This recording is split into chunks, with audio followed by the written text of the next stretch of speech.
Trading account में क्या क्या आएगा? 3 अकाउंट है ना फाइनल अकाउंट्स में। कौन सा? एक ट्रेडिंग, दूसरा प्रॉफिट एंड लॉस, तीसरा बैलेंस शीट। ट्रेडिंग अकाउंट का 2 पार्ट्स है। फर्स्ट कौन सा है? डेबिट। लेफ्ट में कौन सा आएगा? डेबिट वाला, और इधर क्रेडिट। तो बिजनेस में ऑलवेज गुड्स जो है, गुड्स आएगा या जाएगा, है ना, इन या फिर आउट। तो बिजनेस में जब भी गुड्स आएगा, मतलब कुछ रॉ मटेरियल वगैरह परचेस किया, तो वो सब किधर आएगा? डेबिट साइड में। एंड सेल करेंगे तो क्रेडिट में आएगा। तो इसमें परचेज रहेगा तो डेबिट में आएगा। ओपनिंग स्टॉक भी डेबिट में आएगा। ओपनिंग स्टॉक मतलब जो लास्ट ईयर क्लोजिंग स्टॉक था, सपोज कुछ रॉ मटेरियल है 2014-15 का, यहाँ पर यूज़ नहीं हुआ है ना, 10 kg का ऐसे ही पड़ा है, तो ये नेक्स्ट ईयर यूज़ होगा ना। तो अगर ये वाला साल हमारा 15-16 होगा, तो ये क्लोजिंग स्टॉक ये साल के लिए क्या बनेगा? Opening stock. तो फिर ओपनिंग स्टॉक भी इधर आएगा, क्योंकि ये गुड्स हम करंट ईयर में यूज़ करेंगे। परचेज ये पर आएगा। और अगर सेल्स रहेगा तो दूसरा गुड्स जो आया है ना, वो कौन से बेस से बाहर जाएगा?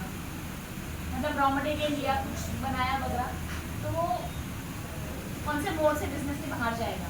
एक तो सेल करेंगे तो, या फिर अगर फैक्ट्री में आग लगी तो गुड्स लॉस्ट ही होगा ना। तो यहाँ पर क्या लिखेंगे?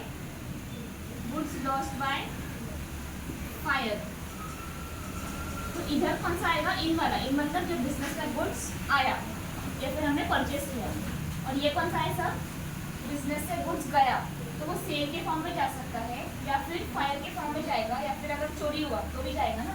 तो गुड्स लॉस्ट बाय थेफ्ट, या फिर फ्री सैंपल के लिए बेचते हैं ना, तो goods distributed as free sample. इधर सब क्या आएगा? Bye bye.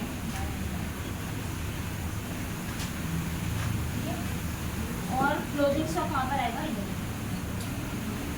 अब ये ट्रेडिंग अकाउंट ना, ये रिलेटेड टू फैक्ट्री है। फैक्ट्री एंड ऑफिस में क्या फर्क है? फैक्ट्री में प्रोडक्शन होगा, ऑफिस में क्या होगा? ऑफिस में क्या होगा? सेल। हाँ, मतलब जो भी कंपनी है, जैसे अंबानी भी है, तो उनका ऑफिस अलग है, फैक्ट्री अलग है ना। फैक्ट्री में क्या होता है? उनकी जो भी गुड्स वो लोग बनाएंगे वो फैक्ट्री में होगा। एंड ऑफिस वाला पार्ट जो है वो कौन हैंडल करता है? बाकी के लोग, जिनका कोऑर्डिनेशन होता है प्रोडक्शन डिपार्टमेंट से, सेल डिपार्टमेंट से, एडवर्टाइजिंग से, या प्रिंटिंग का, स्टेशनरी, सैलरी, बाकी सब है ना हैंडल करने के लिए। तो वो सब एडमिनिस्ट्रेशन कहाँ पर होगा? ऑफिस में होगा, है ना। तो अगर जब उनको कंपनी उनको अगर कुछ कोल पेट्रोलियम वगैरह चाहिए, फ्यूल, तो कोल पेट्रोलियम फ्यूल कहाँ पर लगेगा? फैक्ट्री में या ऑफिस में?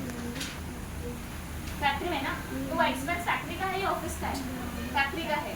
तो अगर, क्योंकि मैन्युफैक्चरिंग यहाँ पर होगा, यहाँ पर होगा मैन्युफैक्चरिंग नहीं, यहाँ पर सिर्फ वर्क होगा, जैसे कंप्यूटर वगैरह उसका वर्क काम होता है ना हमने, वो सब वहाँ पर। तो ऑयल, फ्यूल, जो भी है वो कहाँ पर लगेगा? इधर। पावर, पावर मतलब कोई मशीन के लिए जो पावर लगता है वो वाला पावर। तो ये सब एक्सपेंस कहाँ पर आएगा? ट्रेडिंग के डेबिट। ऑयल, पावर, फ्यूल वो सब यहाँ पर नहीं लगेगा, ठीक है। फिर यहाँ पर क्या लगेगा? इसका डेबिट साइड मतलब क्या होता है? एक्सपेंस। क्रेडिट मतलब इनकम ना। तो ऑफिस में क्या क्या एक्सपेंस होगा? ऑफिस में कुछ एग्जाम्पल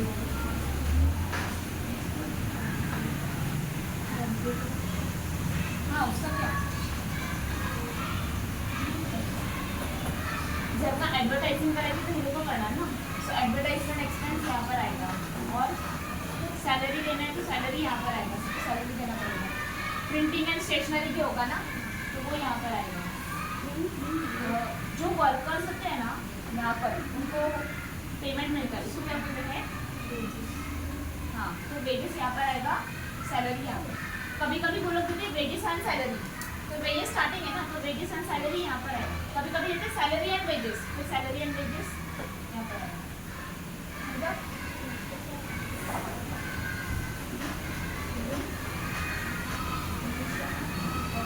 कैरेज इनवर्ड, कैरेज मतलब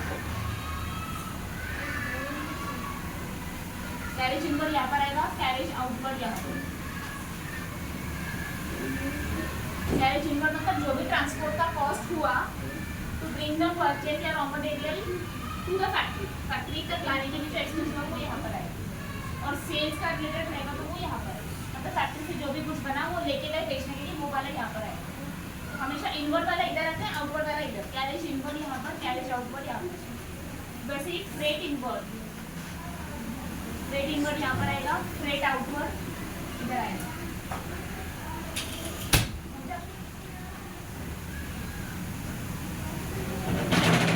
और एक वर्ड डायरेक्ट एक्सपेंस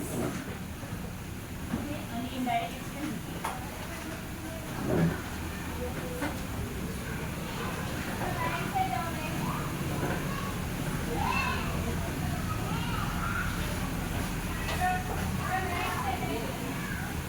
इसमें ठीक है, इसमें सिलेक्टेड है, इसमें और क्या क्या आ सकता है, ये तो ऑफिस रिलेटेड है ना, तो इसमें और क्या क्या आएगा।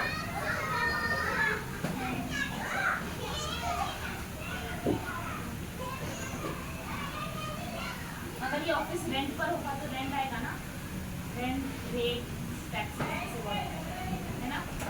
डेप्रिसिएशन आएगा, डेप्री भी लॉस ही है ना, असेट पर डेप्री होगा तो वो भी यहाँ पर आएगा। लेकिन डेप्री ऑन फैक्ट्री असेट पर रहेगा तो वो डेप्री यहाँ पर आएगा, फैक्ट्री का, अदरवाइज नॉर्मली फील्ड पर आएगा। ट्रैवलिंग एक्सपेंस आएगा, है ना। और कमीशन, इंटरेस्ट, बट ये ना कमीशन इंटरेस्ट ये क्या है, एक्सपेंस है, मतलब commission paid, interest paid to someone ना।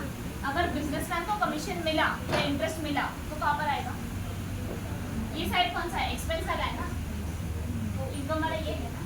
मतलब अगर कमीशन रिसीव रहेगा तो कहाँ पर आएगा, ये side. Interest receive this side, dividend receive this side. जो भी रिसीव्ड है मतलब बिजनेसमैन को मिल रहा है in the form of income, मतलब इकडे येणार क्रेडिट साइड आहे आणि बाकी सर्व येणार एक्सपेंस। तो क्वेश्चन में जब दिया होगा ना कमीशन, इंटरेस्ट, डिविडेंड, तो चेक करना है कि वो रिसीव्ड है या पेड है। अगर बिजनेसमैन पे कर रहा है तो एक बिजनेस के लिए एक्सपेंस है, मतलब यहाँ पर आएगा। और अगर बिजनेसमैन रिसीव कर रहा है तो फिर यहाँ पर आएगा। इंटरेस्ट ऑन इन्वेस्टमेंट, बिजनेसमैन ने इन्वेस्ट किया है ना कहीं पर, तो बिजनेसमैन को इंटरेस्ट मिला, मतलब इंटरेस्ट ऑन इन्वेस्टमेंट क्रेडिट में आएगा, है ना। रेंट, ये कौन सा रेंट है, जो बिजनेसमैन किसी और को दे रहा है ना, इसलिए ये रेंट क्या है, उसका एक्सपेंस है। लेकिन अगर बिजनेसमैन के पास ही, मतलब ये जिसका हम अकाउंट बना रहे थे, तो मिस्टर ए का है, तो ए ने अगर एक जगह लिया है ऑफिस के लिए रेंट से, तो ये रेंट देगा, मतलब ये उसका एक्सपेंस है।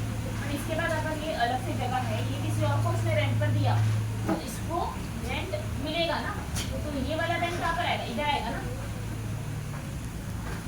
क्यों, क्योंकि ये वाला रेंट इसका इनकम है, तो जब ये एक्सपेंस रहेगा वो यहाँ पर आएगा, जो इनकम है वो क्रेडिट साइड। पैकिंग एक्सपेंस या फिर loss by fire, loss by ये लिखा था ना, ये गुड्स यहाँ से गया इन फॉर्म ऑफ फायर, मतलब बिकॉज ऑफ फायर, यहाँ पर चोरी हुआ, यहाँ पर चीज हो गई, तीनों के इसमें तीनों भी क्या है, लॉस ही है ना, प्रॉफिट हो रहा है क्या, सिर्फ इसमें प्रॉफिट होगा ना, इसमें तो लॉस ही होगा। तो ये एक एंट्री इधर भी आएगा, दूसरा एंट्री इसका कहाँ पर आएगा, ये साइड भी आएगा ना, तो लॉस है, समझा। एक मिनट हम ये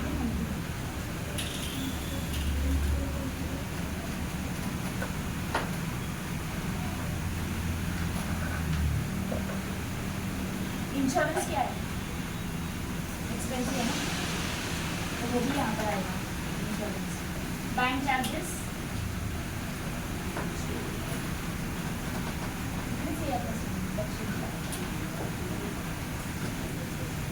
डिफरेंस समझा। और बैलेंस शीट में क्या आएगा, इस साइड लायबिलिटी, ये एसेट है ना। लायबिलिटीज में स्टार्टिंग में कैपिटल होता है, कैपिटल मतलब जो अमाउंट बिजनेसमैन ने इन्वेस्ट किया है, और क्रेडिटर्स मतलब क्रेडिटर्स समझो है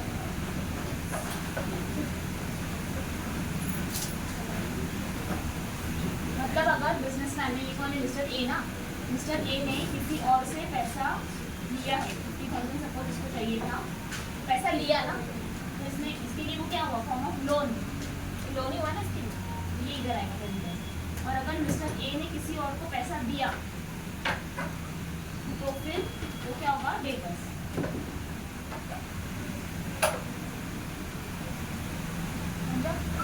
बिल रिसीवेबल कहाँ पर आएगा, यहाँ पे बिल्स पेएबल माहिती आहे ना, बिल रिसीवेबल अजून काय काय असं लायबिलिटीमध्ये जितना भी असट आहे like machinery, furniture, building, cash भी असत आहे ना, कैश, बैंक, बिल्डिंग हे सब असत नाही, क्लोजिंग स्टॉक हे असेल. आणि लायबिलिटीजमध्ये